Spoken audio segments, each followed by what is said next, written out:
Hello friends, good morning to everyone. Welcome to our channel Commerce Solution. So friends, as we have started the paper 1 that is teaching aptitude, today's lecture number 45 important MCQs. So first question is which among the following is not a principle of teaching? इनमें से कौन सा principal नहीं है teaching का?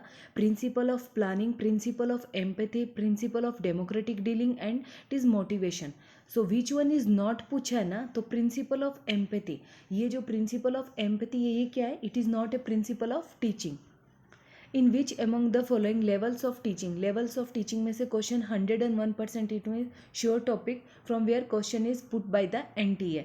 Teacher centred and subject centred technique are used. Memory level, जहाँ पर levels of teaching में टीचर सेंटर्ड और सब्जेक्ट सेंटर्ड टेक्निक दोनों यूज्ड होती है. अंडरस्टैंडिंग लेवल या रिफ्लेक्टिव लेवल या none of the above.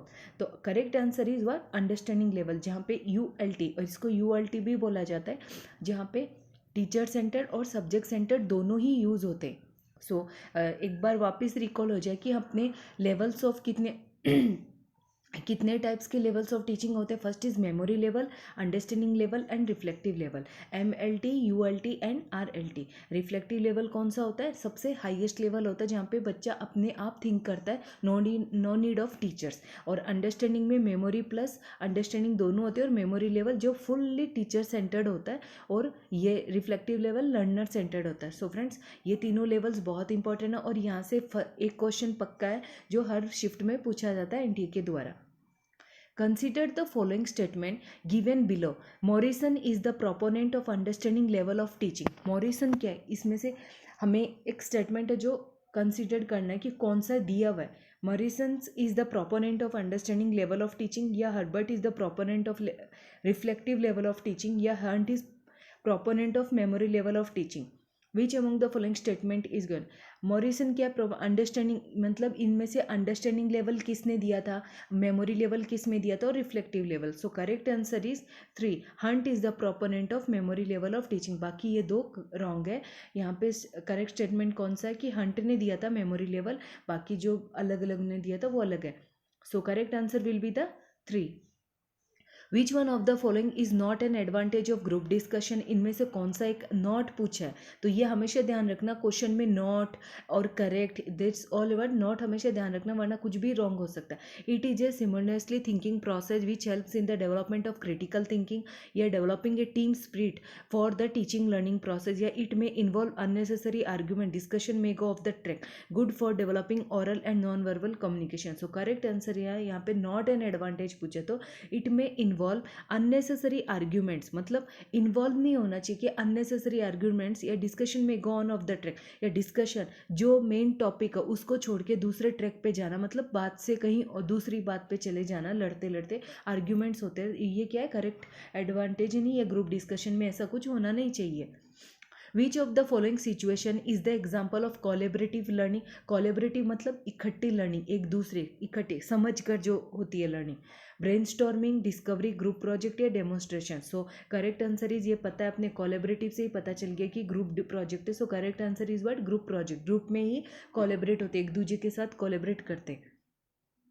Which of the following is the important role that a teacher should play in a classroom. Classroom में कौन सा important role है जो टीचर, क्रिएटिंग क्लासरूम एनवायरनमेंट, या role modelling, lesson planning, या all of them? All of the above is the correct answer, क्योंकि ये सारे ही रोल एक टीचर को प्ले करने पड़ते हैं. Which of the following is are the objectives of teaching. इनमें से टीचिंग के ऑब्जेक्टिव्स कौन कौन से? Developing a child understanding to focus on long term goals, या developing a child understanding of a subject matter, या constantly refresh and upgrade their knowledge. So correct answer is 1, 2 and 3. ये तीनों ही उसके objective है teaching के, कि उनके long term goals के लिए उनको तैयार करना, अंडरस्टैंड करना सब्जेक्ट मैटर, उसे समझाना, और उसको अपग्रेड देयर नॉलेज, और उनकी नॉलेज को time to time according to the subject, जो कंटेंट जो करिकुलम के अनुसार उसको अपग्रेड करना. Which of the following certain qualities and traits of learners can impact the way of learning. इनमें से कौन से जो impact the way of learning, क्या पूछा गया है? Which of the following certain qualities and traits of learner, traits मतलब उसकी जो प्रिंसिपल्स है, can impact the way of learning. Intelligence, attitude, motivation, attraction. और 1, 2 एंड 3 अट्रैक्शन से कुछ लेना देना नहीं है, ये तीनों है, intelligence, attitude. So 1, 2 and 3 is the correct answer. Formative evolution किसे कहा जाता है? रिलेटेड टू फॉर्मेटिव, जो हम स्टार्टिंग में करते हैं। फॉर्मेटिव मतलब जो इवोल्यूशन, जो यहाँ से भी 100% श्योर टॉपिक है, क्वेश्चन आना ही है। फॉर्मेटिव इवोल्यूशन क्या है? जो हम स्टार्टिंग में करते हैं, बार बार टीचर बार बार उसकी गलतियों को सुधारता है। Related to the objectives of the course या done during the process of instruction organize at the end of the term. End of the term तो नहीं होगा, क्योंकि एंड ऑफ द टर्म किसे कहते हैं? सबमेटिव इवोल्यूशन को। Use the certificate learner. So correct answer is during the process of instruction. जो instruct देते टाइम, जो टीचर इंस्ट्रक्ट दे रहा है, तो वीकली टेस्ट ले लिया, जो क्लास में उठ के ऑरली पूछ लिया, that is what? Formative evolution. Which of the following programs of the Ministry of Human Resources and Development promotes life skill training among young people? Sarva Shiksha, adolescence education programme, या operation background, या Swayam Prabha. So correct answer is adolescence education programme, जो government के द्वारा, ministry MHRD के द्वारा दिया गया skill training के लिए एंड यंग पीपल्स के लिए। So friends, if you want to join my channel, then please, link is given in the description box, and please friends subscribe my channel. Subscribe करने से कुछ होता नहीं है, and like my channel. Please friends motivate me so that I can bring new further videos. Thank you.